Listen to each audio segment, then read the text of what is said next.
Hi, welcome to Talking and Reading from Japan. I'm your host, Hidemi Woods. Here, I'm reading my books and talk about it or talk about anything that I feel like talking to you. I hope you enjoy with me.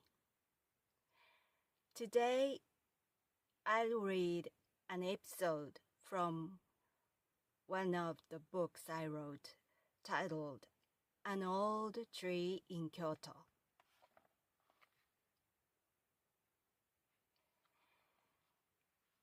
Today's episode is called Protecting a Successor, which is about my late grandmother on my mother's side.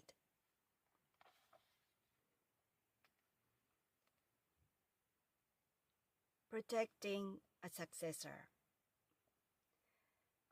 The New Year's holiday was the only time in a year that wives were allowed to spend the night at their parents' home as a custom of my hometown. My mother used to stay overnight at her parents' home once a year, in New Year accordingly, along with my father, my younger sister, and me. An earthquake occurred when I stayed at my grandparents' house one New Year. When the earthquake happened, it was early in the morning, and I was sleeping with my sister between my parents and my grandmother on the tatami floor. Although it wasn't a big one, my grandmother jumped out of her futons and without hesitation grabbed me to carry me down the hallway. She was dragging me with all her strength rather than carrying me because I was 11 years old and already quite big. Her reflex action seemed absurd to all of us since I could have run faster by myself. She said I was her responsibility and she couldn't let anything happen to me. I was considered to be a successor of the family by then, and she believed my family was decent. I realized how much pressure she had been under since she gave a daughter, my mother, in marriage to the family. Her reaction to the earthquake proved how important she thought I was. That is, important for her obligation to make me succeed the family. That was today's episode. My grandmother on my mother's side was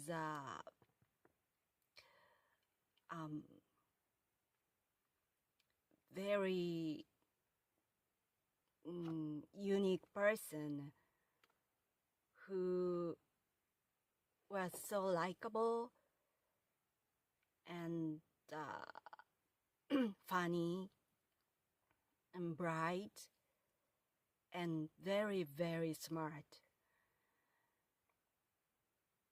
I really liked her because back then I lived with my grandparents on my father's side, and my grandmother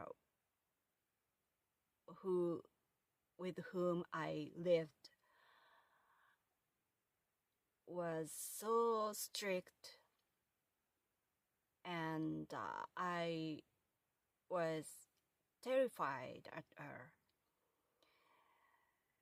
So compared to her, my grandmother on my mother's side was so gentle, kind, and nice to me. So I really liked her much better than my grandmother on my father's side. but I didn't live with her, so the rare visit, any visit I've got was so precious, because there was the not so many opportunity to see her and to spend time with her.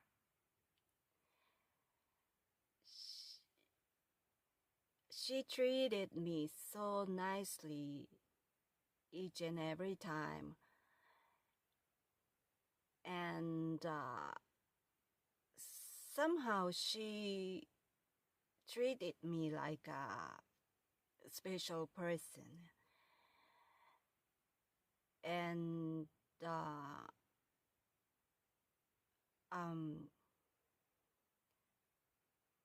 I realized that was because she thought I would be the one who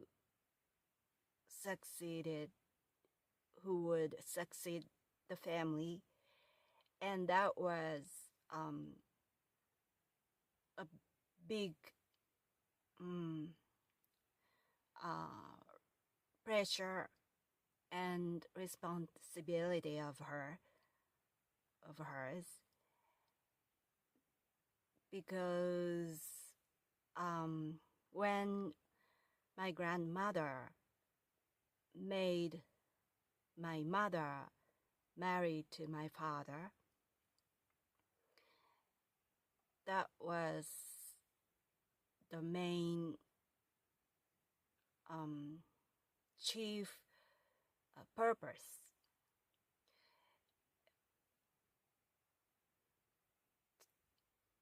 to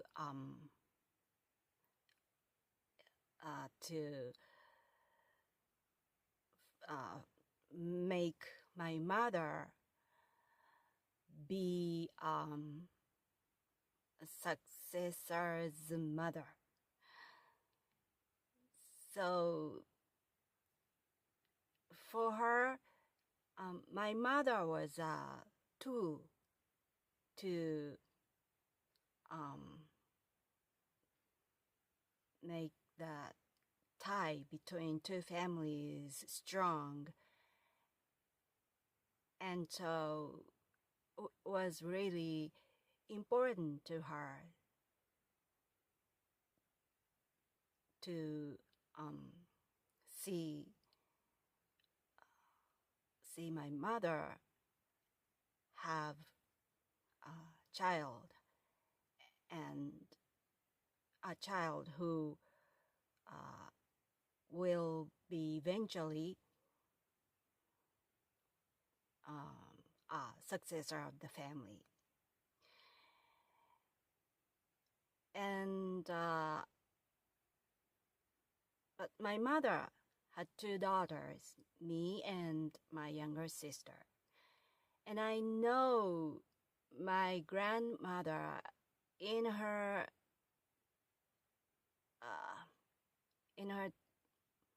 deep mind, she wanted a grandson instead of granddaughter,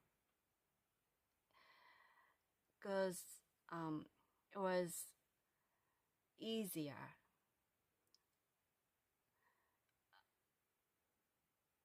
to become a successor of a family rather than a daughter who would need to have her husband,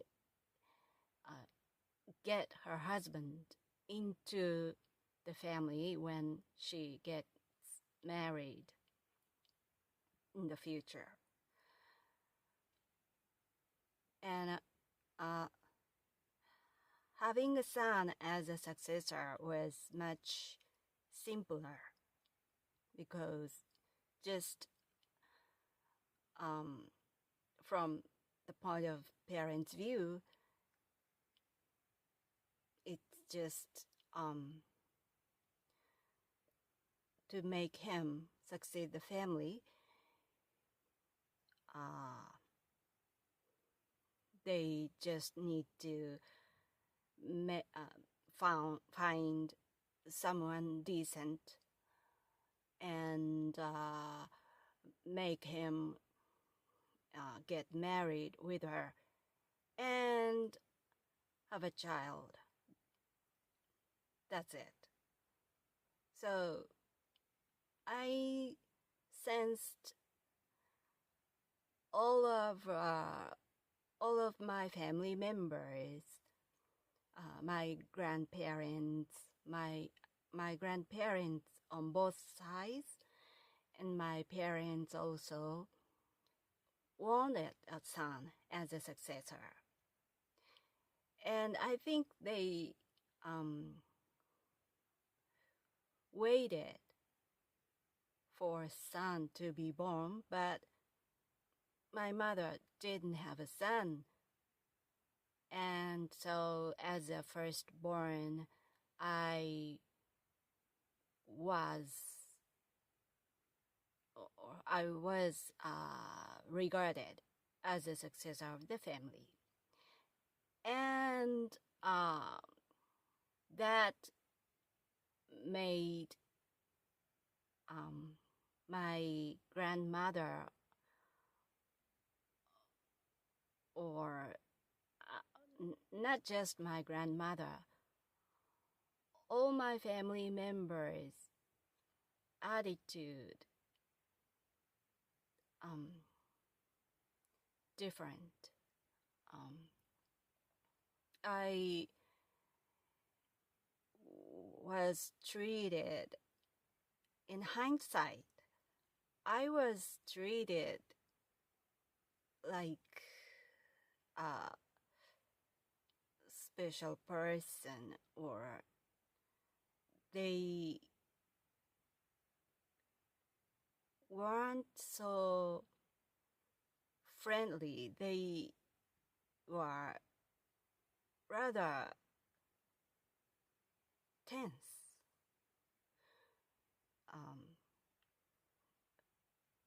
When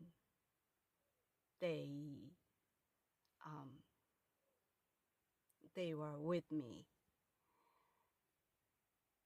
And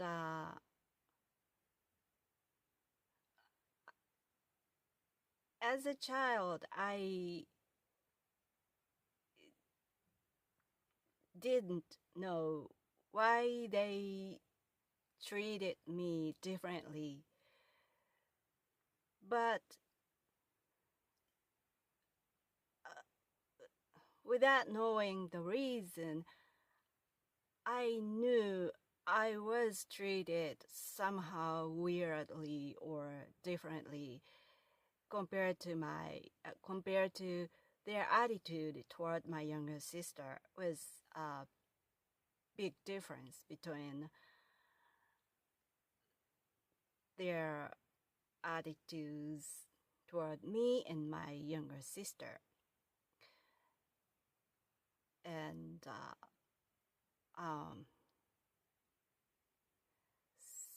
so they thought they were raising not just a child, but a successor. They deeply expected me to succeed the family. So they raised me that way, putting that kind of thought into my brain. And so they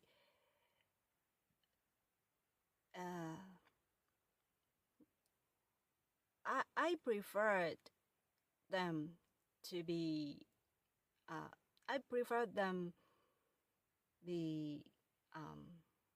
friendly to me, to be treated specially. but they regarded me so important, maybe. So they were so strict and try to make me think I was a successor and responsible for the family. And although my grandmother on my mother's side was gentle and kind and generous to me, she also felt pressure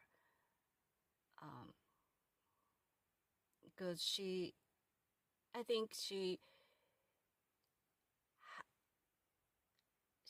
thought a little bit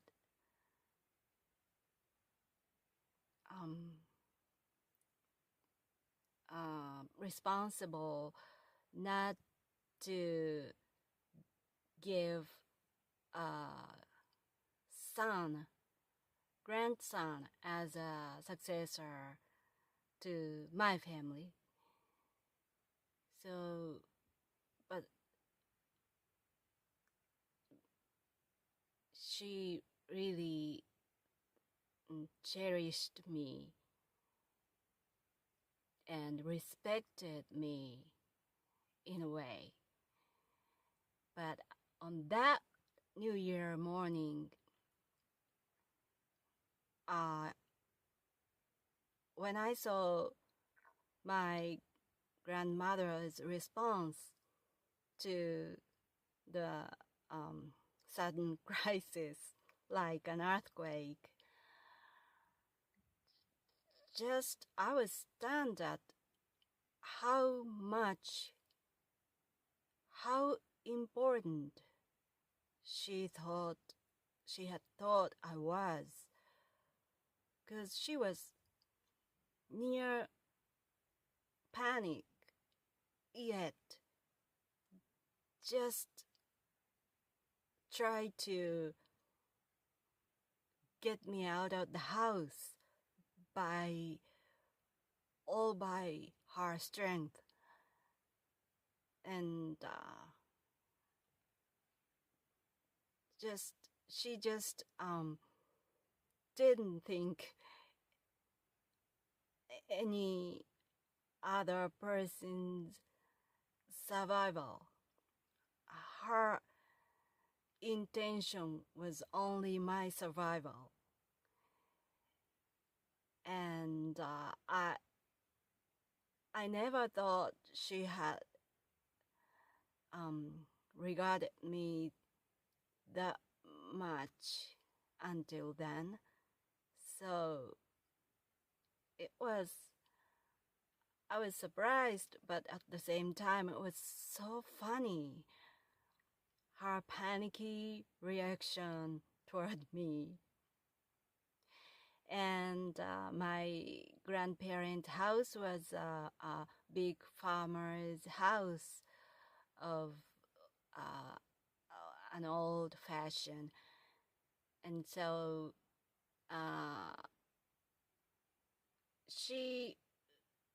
my grandparents lived in an annex part of the house. But although the house was big, the entrance was only one. There was one front door. So when the earthquake occurred, my grandmother had to carry me to that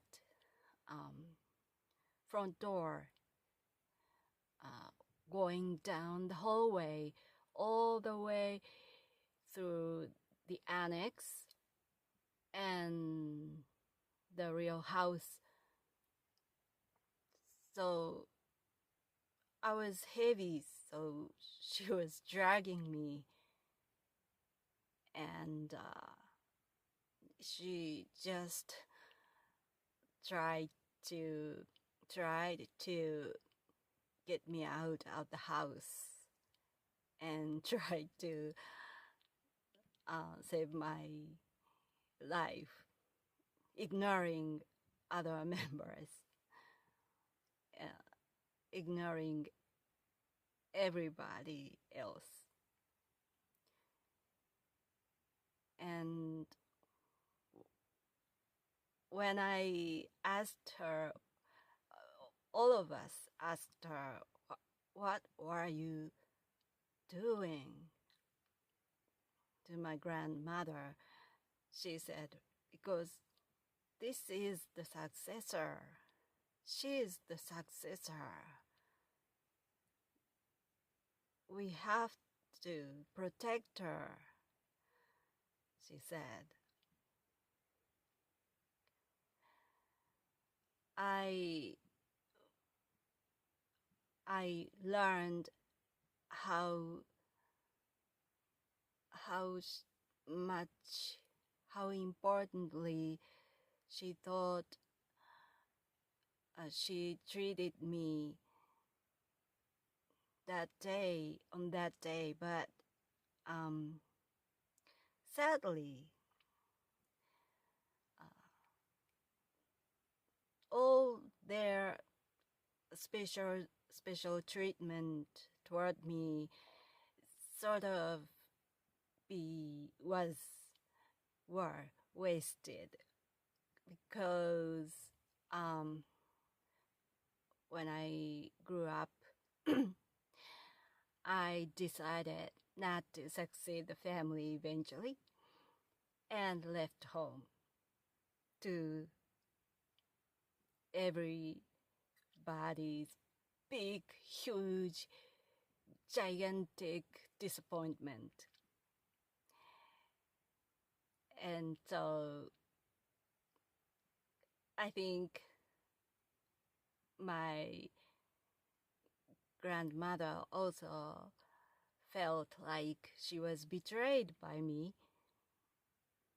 but still she clung to a small hope, a faint hope that I would change my mind and come home someday.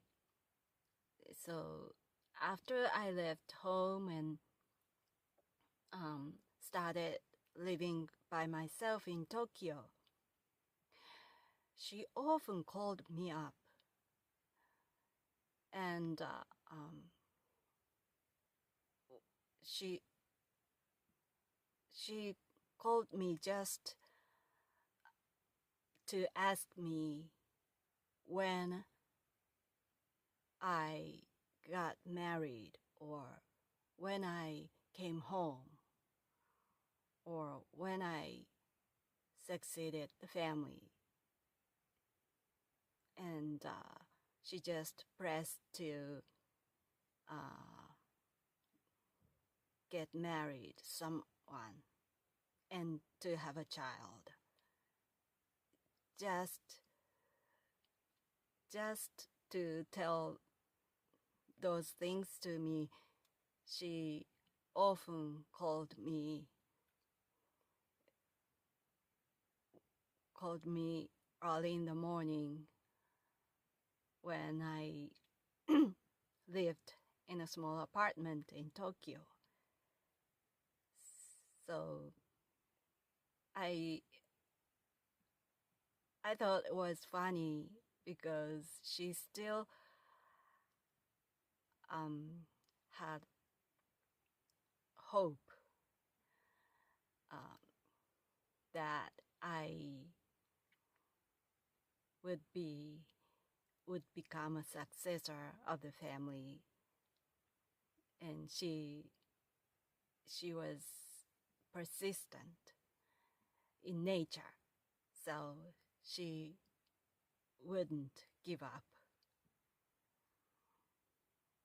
and but I didn't come home and didn't succeed the family, but I think she had held on to that hope until she died, and she really she passed away without knowing I really didn't succeed the family. But it was good for her not to know that ending. Well, that is all for today. Thanks for listening. I hope you join me again here. Until next time, take care and be well. Thank you.